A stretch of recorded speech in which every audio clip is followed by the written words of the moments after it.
Welcome to Lynn Cullen Live. Talk radio without the static. Email your questions and comments to lynncullenshow@gmail.com. And now your host, Lynn Cullen. Hey there, and a welcome at you. November 27 it is. I think I screwed up because the dog walkers haven't come. If there's any kind of hullabaloo here as a result of what I suspect is my mistake, I apologize in advance. You guys had a good holiday. Man. So how much does the turkey population actually decrease? It must just be essentially wiped out pretty much every year, right? No. Okay. I have no capacity to drop back and discuss all the things that have happened since last we spoke. Mostly because I did give myself a bit of a break. I didn't pay a lot of attention. It is incredibly restorative to sort of at least close one eye for a bit so that you're not taking it all in constantly. It's a lot. It's a lot. So there was Black Friday. Today is Cyber Monday, right? Tomorrow is, I think, Giving Tuesday. What the hell is Wednesday? Did Wednesday get a new ID? I hate all this kind of thing. I hate that every time I open my phone, there are 20,000 unsolicited emails because of Black Friday, Cyber Monday, and Giving Tuesday, and they will continue ad nauseum until Giving Tuesday bites the dust. I understand, I believe in charity,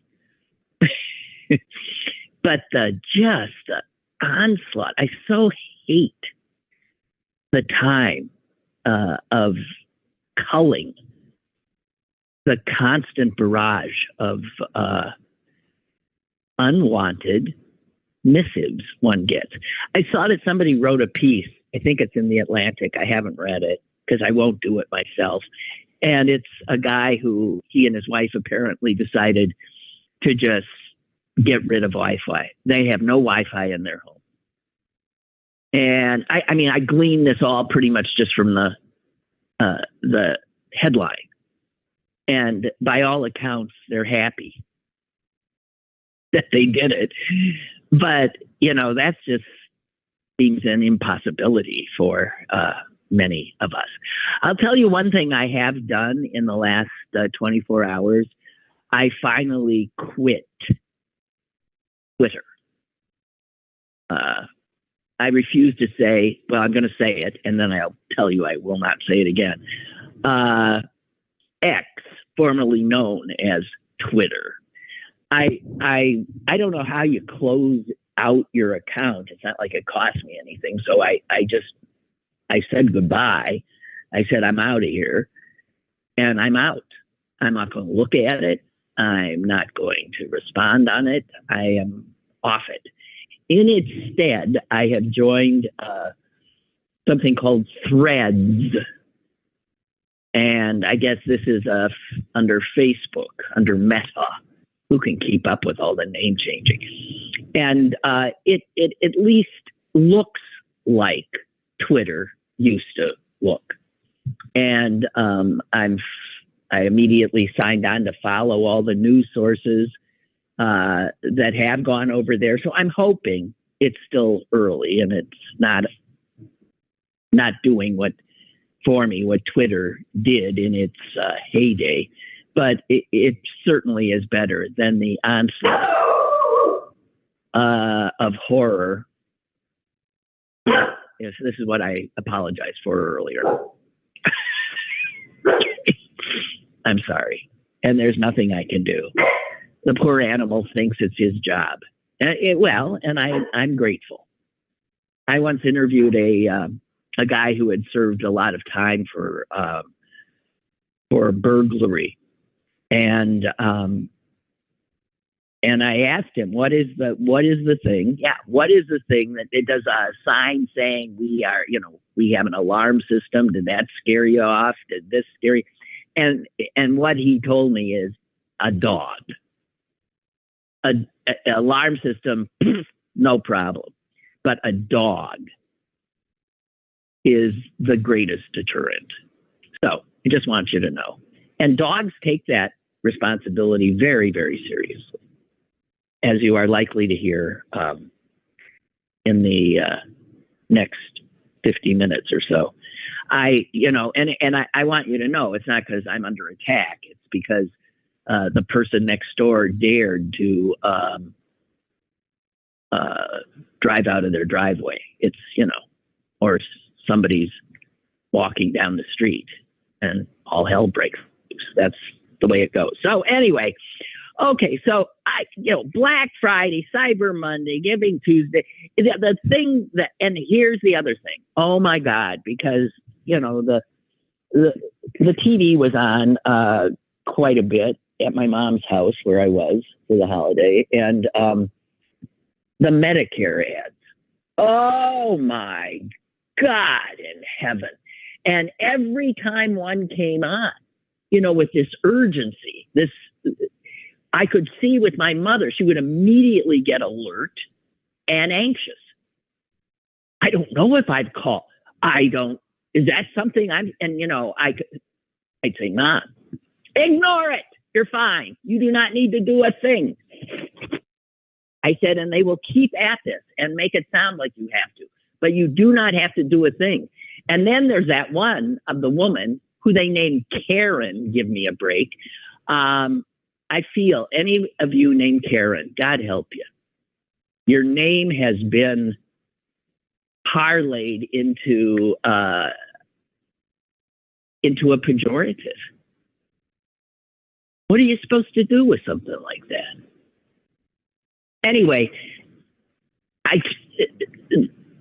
these Medicare ads, Part B, Part A, Part C, D, call, and you realize that it's just what it is this constant reminder of what a totally ridiculous, insane healthcare system we have. It is unlike any, there is not another nation on earth that has the kind of system we have. And there's a reason for that. Because it is ridiculous. I don't even understand. Plan A, I'm a relatively intelligent person. Plan A, Plan B, Plan C, you need this. Who comes up with this? And then there's this window where they torture you for 3-4 months when you could actually change your plan. What? Who came up with this? Insanity. So all it does is seeing how the anxiety increased with my mother every time an ad came up, because her short-term memory ain't great. And so every time it's a new assault. And multiply that by God knows how many hundreds of thousands, millions of older Americans who are targeted with these ads. God almighty, dear Lord, is nuts. So, what am I going to address? The big news of the last few days certainly has been the release of hostages, 3 Palestinians to 1 Israeli hostage. And I'm incredibly happy for those that have been, well, I'm happy, and yet the children, my God, the pictures I've seen, a few videos I've seen, those kids look, they've got like that 1,000-mile stare. I see a kid being held by her father, and I'm thinking in her head, she's thinking, he didn't keep me safe. You know, one of the things one of the things that matters to them is that they can feel safe because of their loved ones. The adults are around and they'll care for them. And every one of these kids knows that's not true. I can't imagine. I mean, and that's just the beginning. The ones that saw their parents killed in front of them. I can't even begin to imagine the horror. The horror.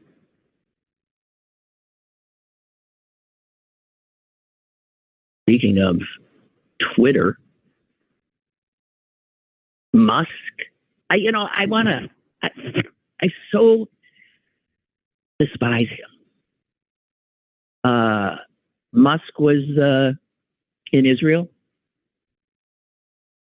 went to see, I guess, one of the kibbutzim. I hate to say that because, I mean, I speak a little Hebrew, and I know that's like saying kibbutzes, the im being the plural. But it must sound odd to an ear that doesn't know any Hebrew. But anyway, he visited one of the kibbutzim, and along with Netanyahu, two horrible human beings. And I guess he was what? I don't know what the purpose was. He was supposed to. This is because of his letting loose the anti-Semites on his site. I mean, how? So he had to go look at where dead Jews had been, and that was supposed to what? Reach his heart or something? I can't even begin. Okay, I don't know what to talk about. So I do. I might go back to that because I actually do have some thoughts. You can tell that I'm sort of skittish today. That's not the word. Oh, speaking of words, let me start with this. Oh, wait, Laura's going nuts too. Great. Laura, I'm so happy you're going insane too. Laura says, it drives me crazy. She's calling about talking about the Medicare stuff. I called benefits at the university where she had worked because as a retiree, I was so confused because I received a letter that seemed to come from them about their new Medicare Advantage plan. I told a woman, this is so difficult for older people. Laura, I don't think it's just older people. You could lose the adjective. I think this is so difficult for people to understand. It is like insanity. How are you supposed to understand it? The system is insane. And the woman at the university told her not to worry. Oh, right. Young people don't understand it either. I'm sorry. I should have just read yours instead of interrupting. There's just too much out there. Ah, God, yeah. No, we're nuts. This country's nuts. And the only reason that no other country has it is no other country is insane in this particular way. They look, any other country would look around and say, well, let's see what works. And it is definitely not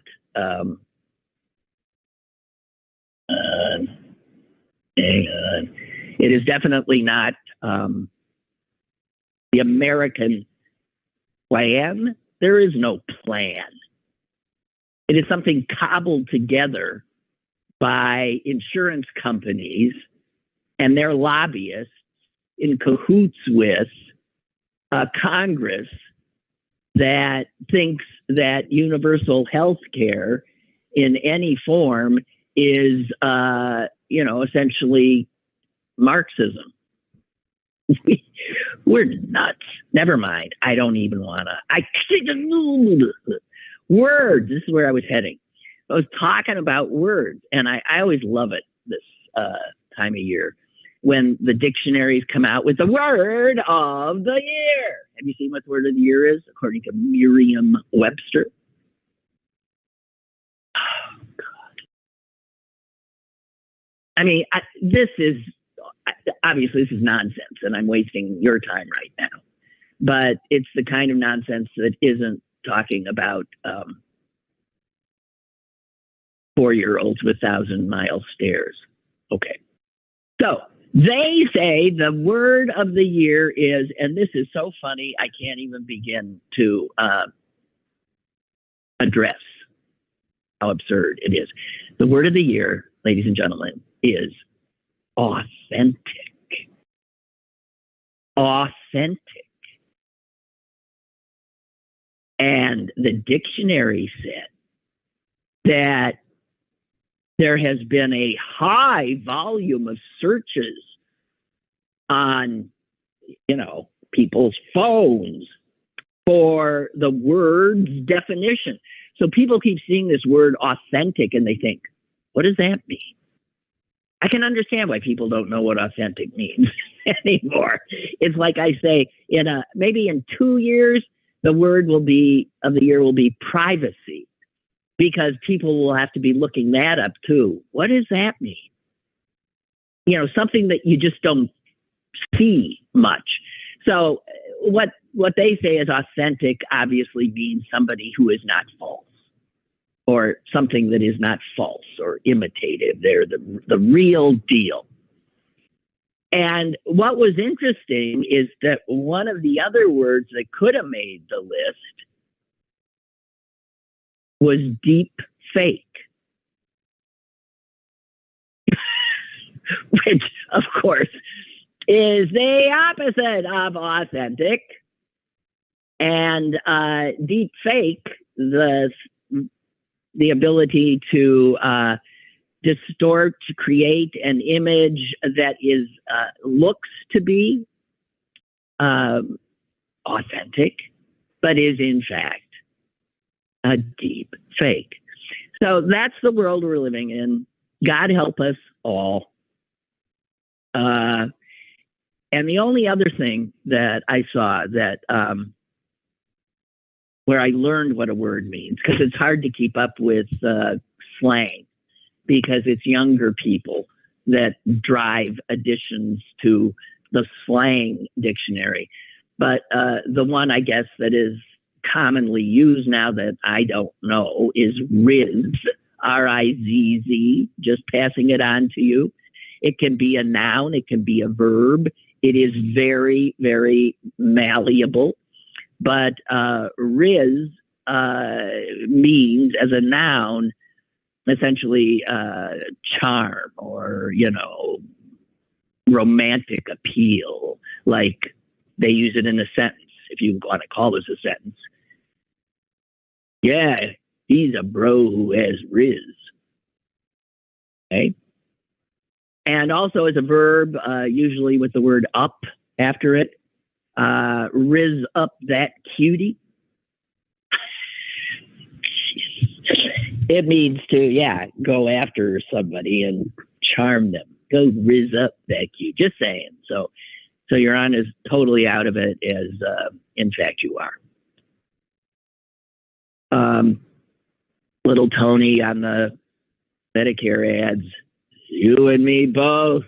Every year around this time, they have a window because of this absurd healthcare system. Talk about something that's not authentic. Talk about something that is essentially a deep fake. It's American healthcare. Tony says they're not regular commercials. They are longer in length. Are you sure they are, or they just seem that way? I don't know. They're well over a minute, he says. Really? The only way I cope with them is by pressing the mute button or surfing the channels during commercial breaks, where inevitably you run into a few more of them, right? I swear they have the same commercials as last year. They don't even update them. Joe Namath, every commercial break. Oh, God.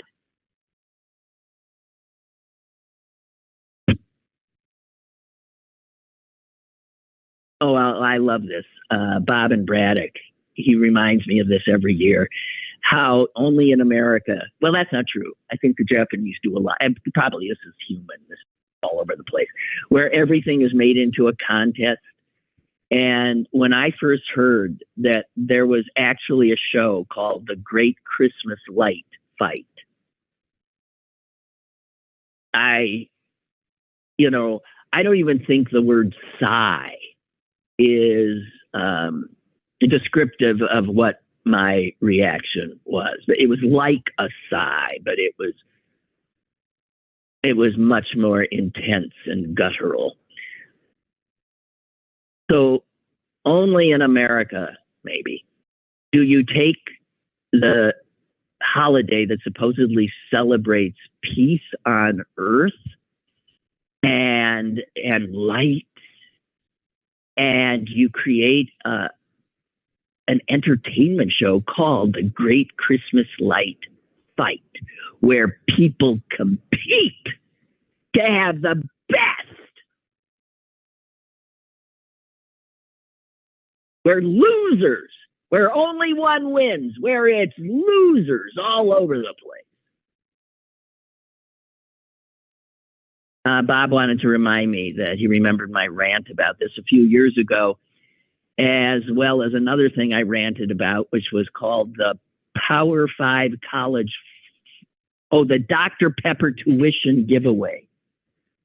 God, I forgot. That is so disgusting, where that was a competition where desperate young people trying to get to college, right, were competing in, is it at halftime? With the cheering crowds, halftime of a football. Guys, let's just give up and let's start wearing togas, okay? Let's just wear togas and remind ourselves that we have not evolved in any way beyond the bread and circuses of ancient Rome. God, yeah. Well, Bob, I can always count on you to remind me of these horrors, the horrors of American popular culture. Okay.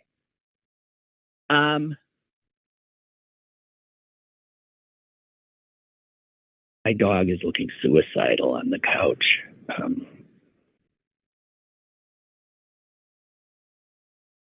I want to read something.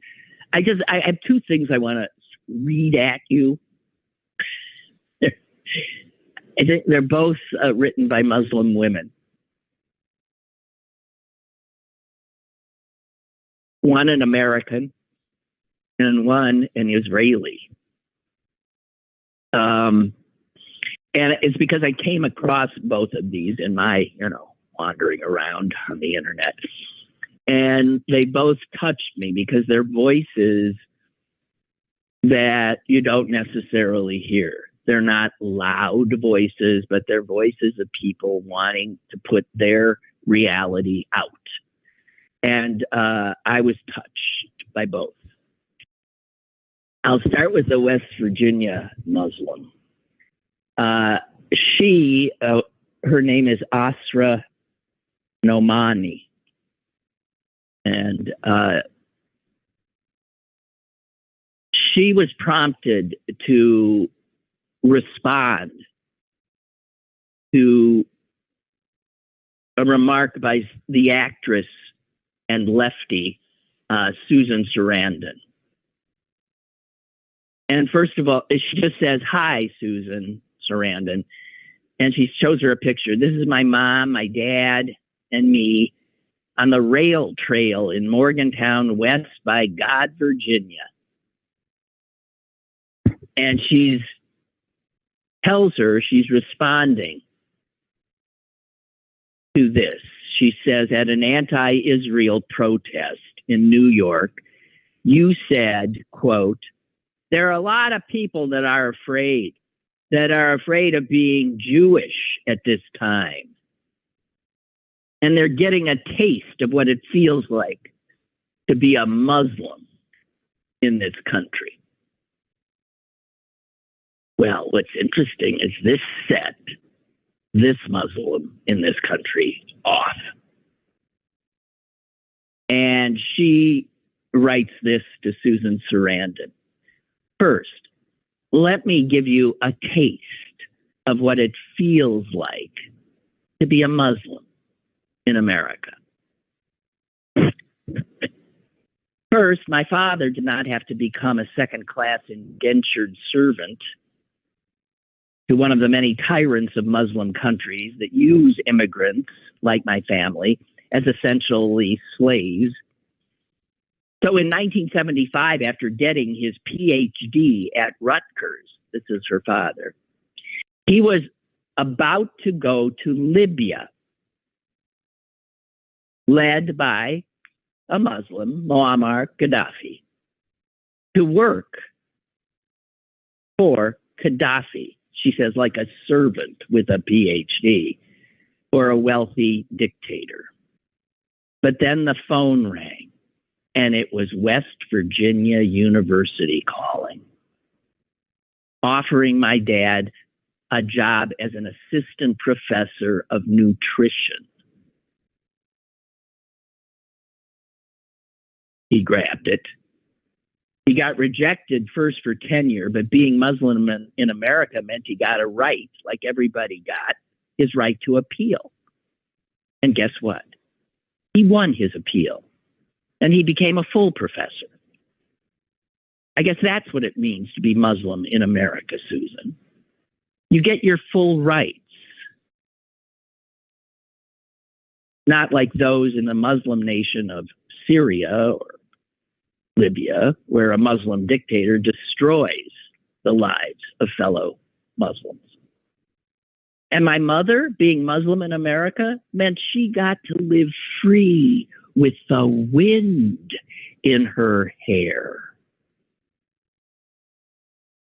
It meant she got to start a business on High Street in downtown Morgantown called Ames International.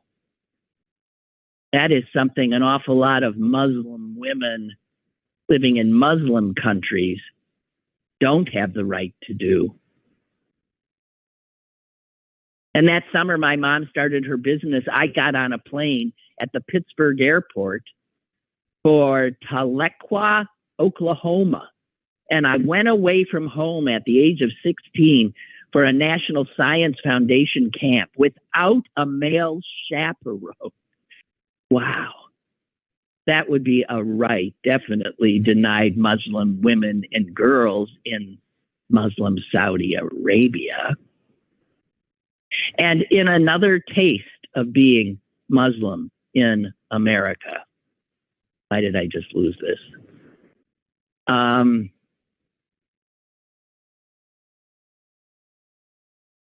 My family got a pathway to citizenship. Do you think the Muslim dictatorship of Qatar allows a pathway to citizenship for their Muslim servants or for Palestinians? Hell no.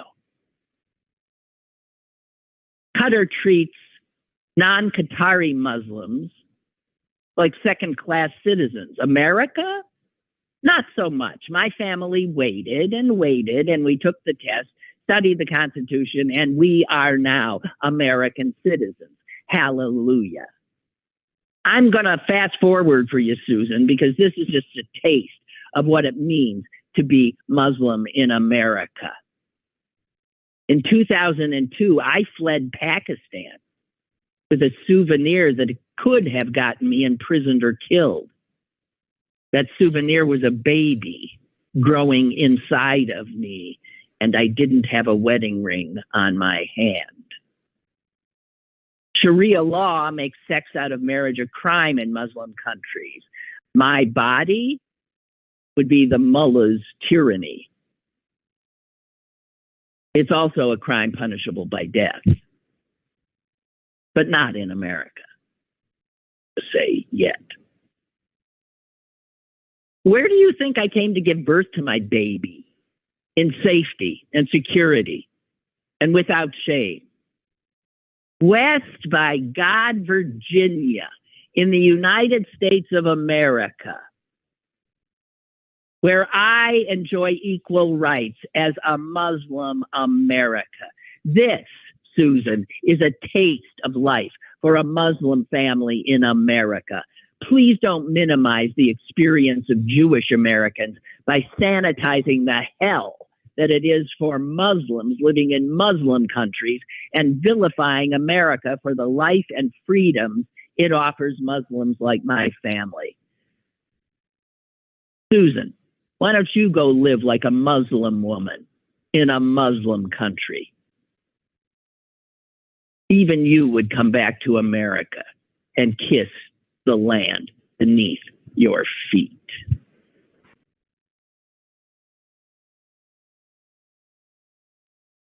All right, that's just one. And if you would allow me,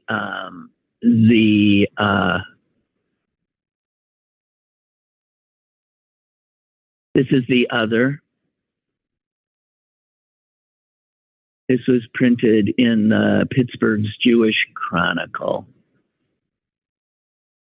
And it's written by Gadir Hani. The headline, "We Arab Israelis are holding a lot of pain." God, yes. I won't do it all because it is too long. But she starts by saying, "Friends, I ask that you share my words. It is hard for all of us to find words these days, and it is even harder for me as an Arab citizen of Israel. Today we are a month since that damned morning, that morning when the sky fell. Even today, time does not dull the pain.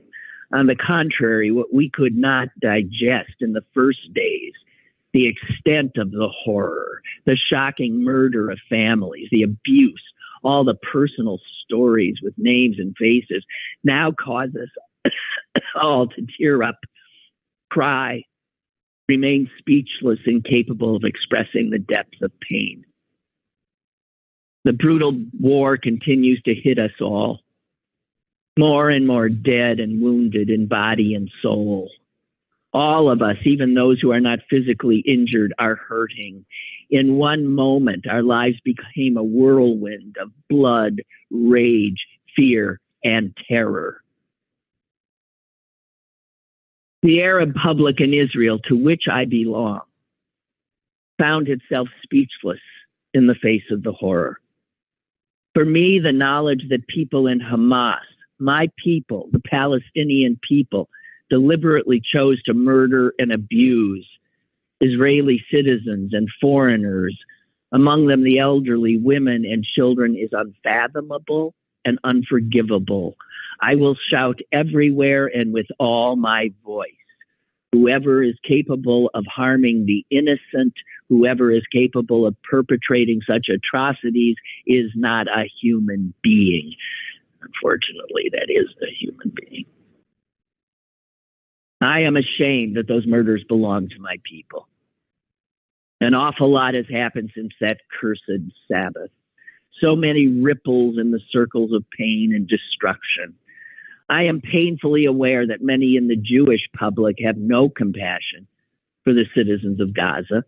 I also know the arguments that Gaza was elected. Go on. That Hamas was elected, excuse me. It saddens me greatly that the suffering of the civilian population in the Gaza Strip, whose lives have been unlivable for so long, is perceived with indifference among many in the Jewish public. I hear around me also in relation to the Arab citizens of Israel horrible statements of revenge on Arabs.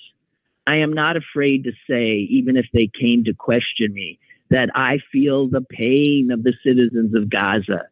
A human heart can unfortunately contain a lot of pain.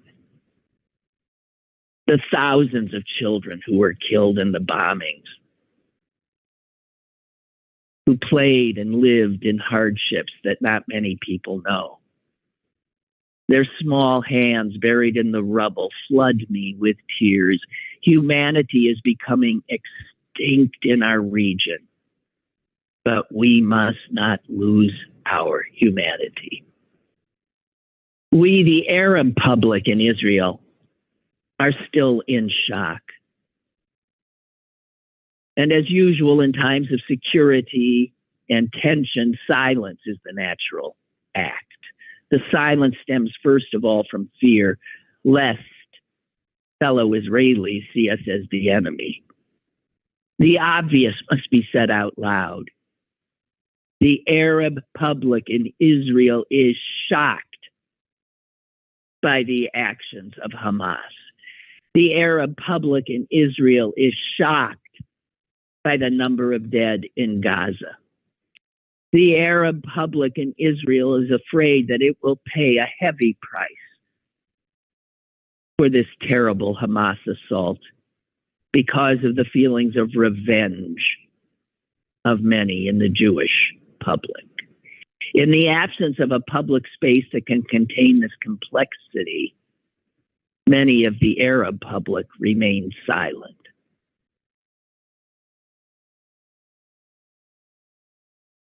Some of us speak.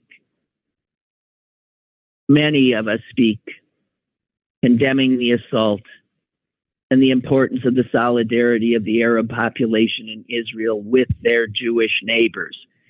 Their position is that the majority of the Arab public here helped evacuate Jewish people living in areas that were being bombarded. Amid my despair, I cling to glimmers of hope in the willingness of my Bedouin friends to risk their lives to save Jews on October 7th. Friends, we have no choice. Two people will continue to live side by side, and therefore the forces of light must fight extremism, hatred, violence, and all the death mongers. Only if we act together can we look into the eyes of our children and offer hope for better days. This is the time to do everything for the future of both peoples. The moderate forces, those who desire life, the Jewish and the Arab communities must say out loud the obvious. This is our country, and we must reach out for peace. The outstretched hand will meet many hands. We are the majority. And I hope so. Again, that was carried in Pittsburgh's Jewish Chronicle. So, I don't know. One of the things, and I mean, the peace, this latest violence, I get two instances of violence against Palestinians and Jews in this country.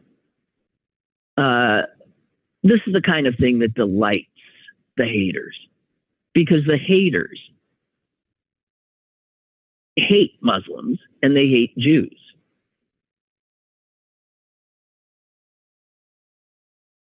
And they're going to be quite willing to kill both, as we have seen. Thank God the SOB, who, without speaking a word, opened fire on 3 Palestinian college students in Burlington, Vermont, has been caught. He walked right out of his apartment building and shot these 3 young men. Thank God, not killing any. Total loser in every way.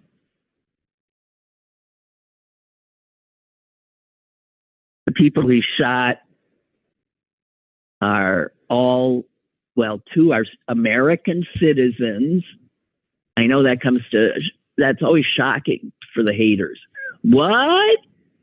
You're an American? I mean, that's how they think about if they see anyone who's not Caucasian.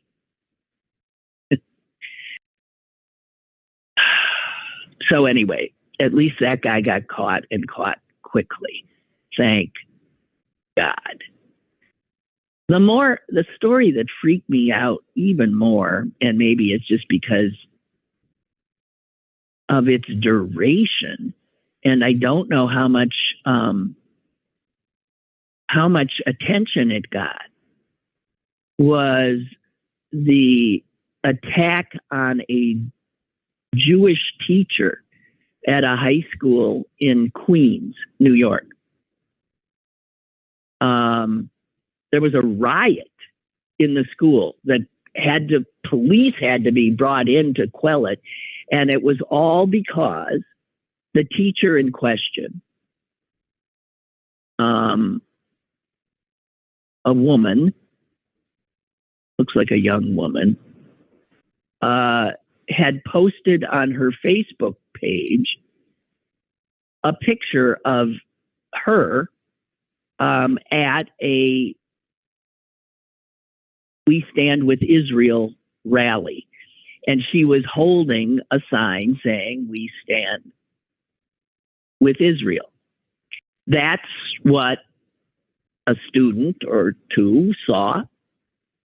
Their nutrition teacher, I think she was, with "I stand with Israel." And what ensued was a frightening looking riot of hundreds of high school students in the hallways, ripping water fountains off the wall, they were violent, and they were looking for her.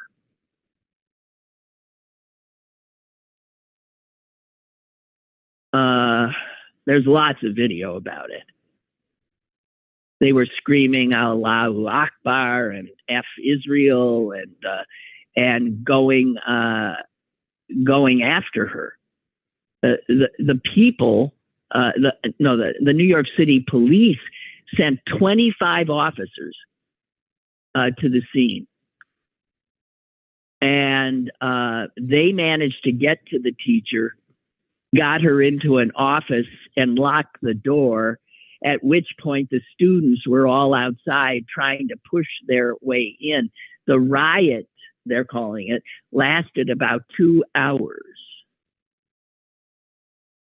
They also have posted online where this poor woman lives, her phone number, her family's addresses, and everything.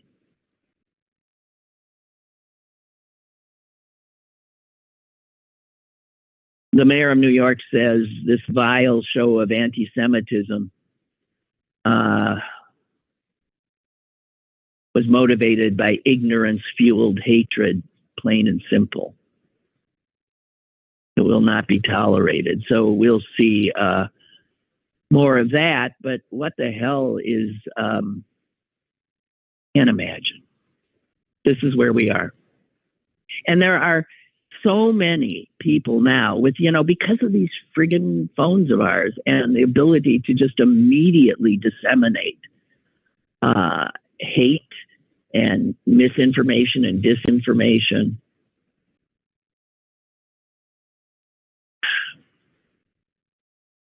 The thing that got Musk in trouble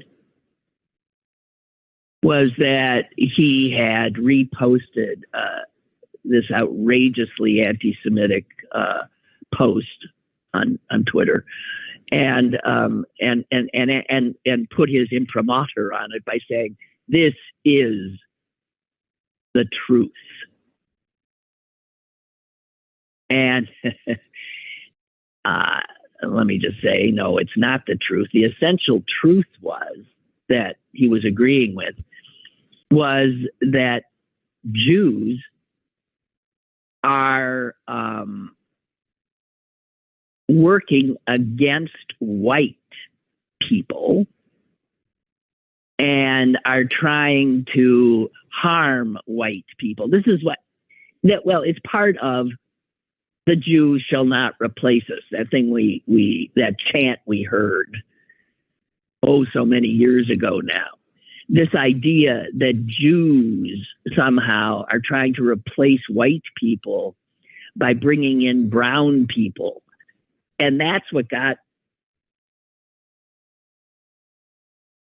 13 people killed right over there on Wilkins here in Pittsburgh at Tree of Life, because the guy who massacred those innocent Jews knew he had to kill them because they were intending to replace, as Jews, were replacing the white people in America. And what I find most fascinating about this is the left has no ability to see Jews as victims, because Jews are white, they tell us. And by virtue of white skin, they are oppressors.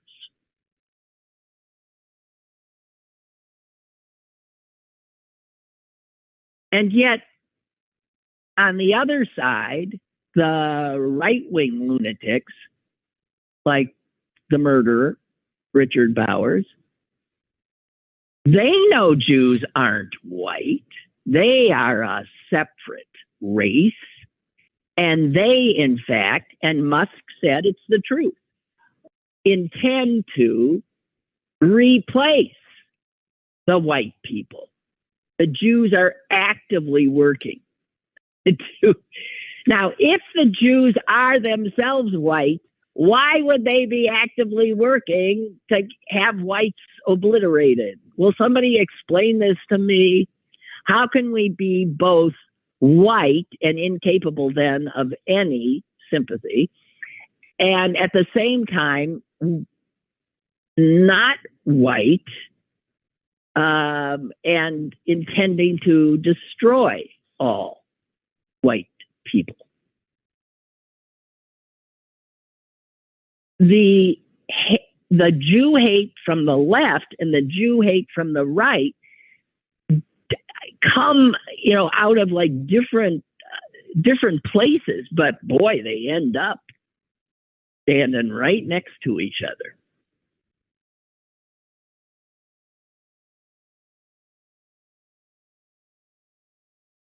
It's really something.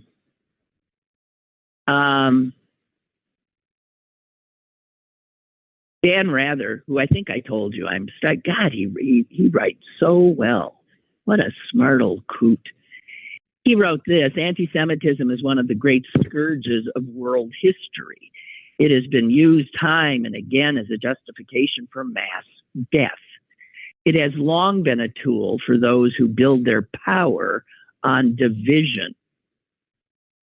Donald Trump, who build their power on division and seek scapegoats for their own failures. Anti-Semitism lurks under the surface for years, only to explode at the slightest excuse.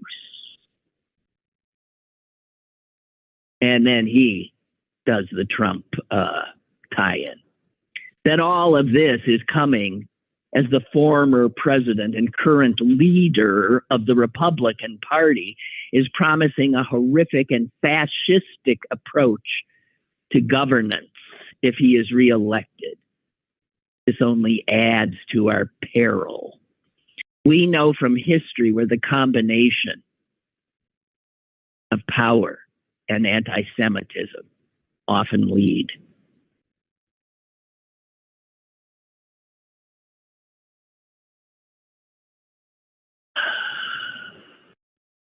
But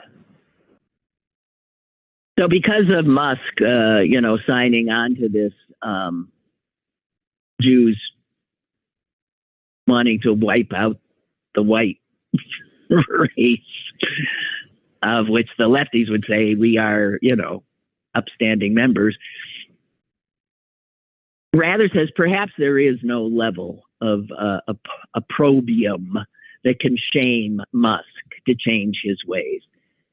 But we should know that he should be deprived of acceptance in the global corridors of power.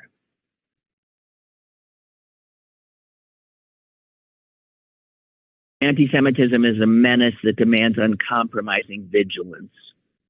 But so there he was yesterday, Musk, the anti-Semite, in Israel with Netanyahu, the would-be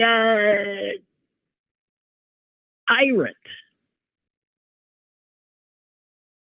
Well, they're both racists. Well, maybe that they have in common. I have not a clue. But that this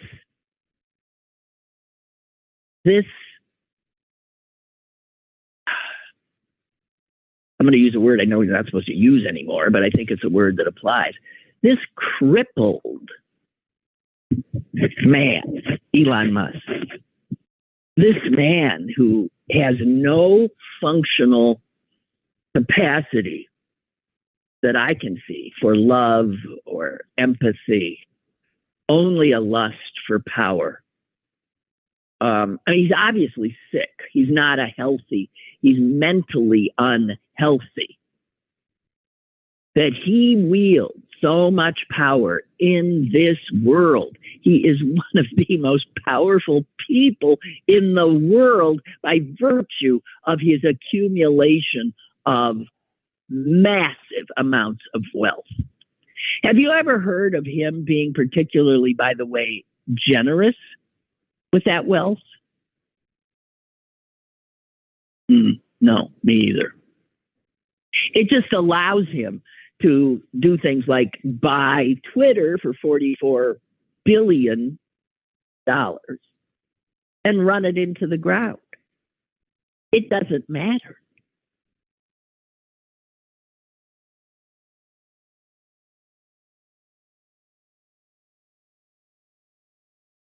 I don't know.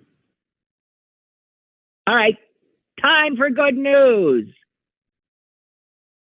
Yes. Maybe you saw this.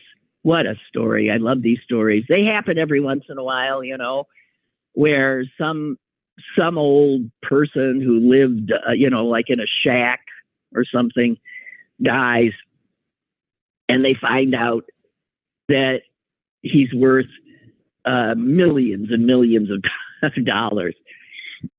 And it happened again, this time in a little town called Hinsdale, New Hampshire. And the man in question was a guy named Jeffrey Holt, who had worked as the caretaker at the mobile home park in Hinsdale, where he lived. And Hinsdale's a population of about 4,000 people. People certainly saw him. He was not somebody who was out and about. He worked hard. He kept to himself. And then he died at the age of 82. And that's when the town folk of Hinsdale found out that he was worth almost $4 million, all of which he left to the town. 4 million to a town of 4,000. And he didn't just throw it at him. He did it very carefully. He went to a foundation, and it was set up, the New Hampshire Charitable Foundation. And he wanted the money to be used for, for health, education, recreational, or cultural benefits to the residents of the city. And there's now people that are in charge of the funds. The entire budget of the town is about $12 million.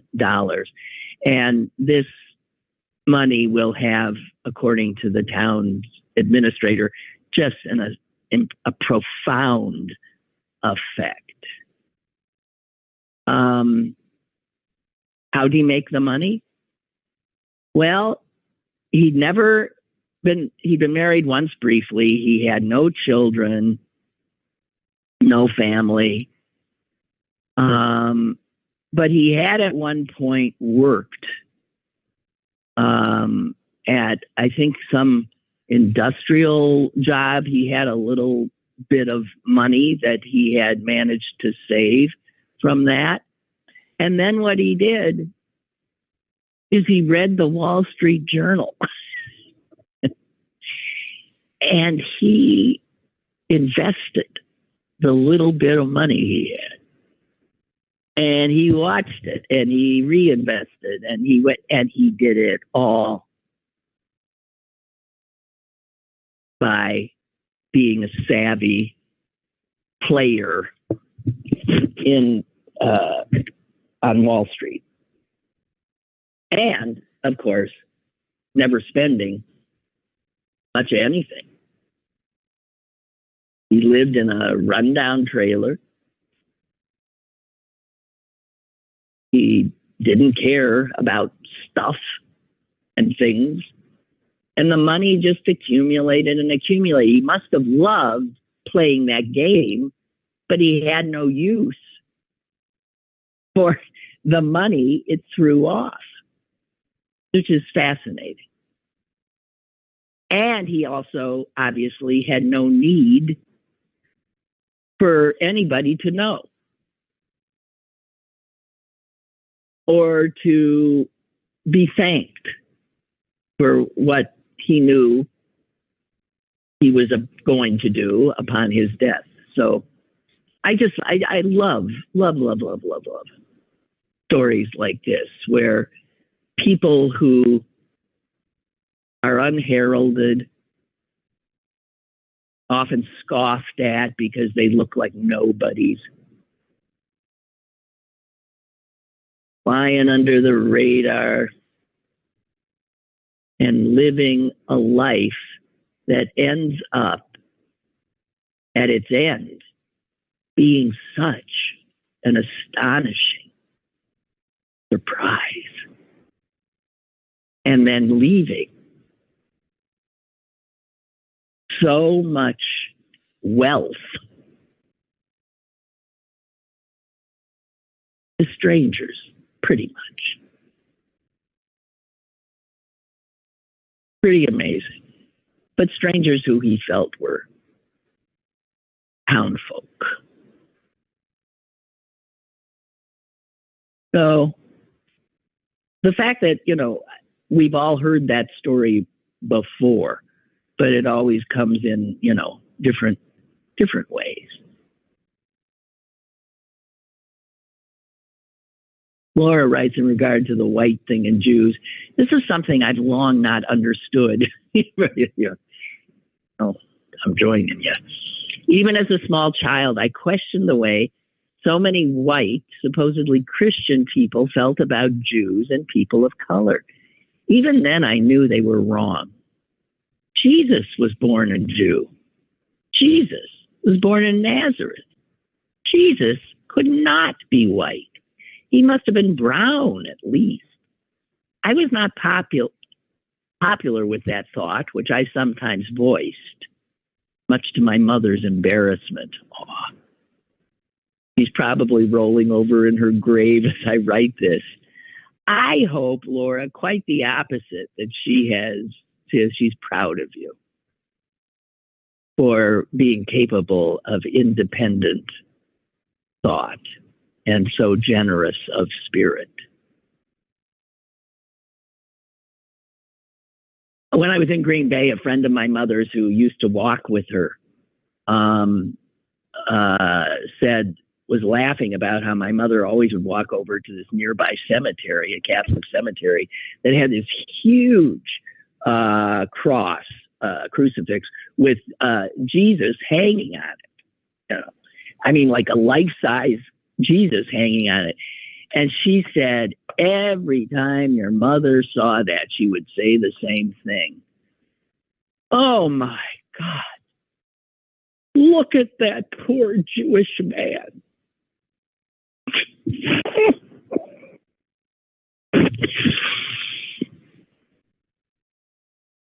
I guess that would make a lot of Christian heads explode. Look at that poor Jewish man, because that's what he was, hanging on that cross. Oh, well. Hey, guys, I've gone a little bit over. Thank you very much. I got to walk my poor little dog who, has been stood up. So I'll talk to you tomorrow. Susan will be joining me, and good to be back.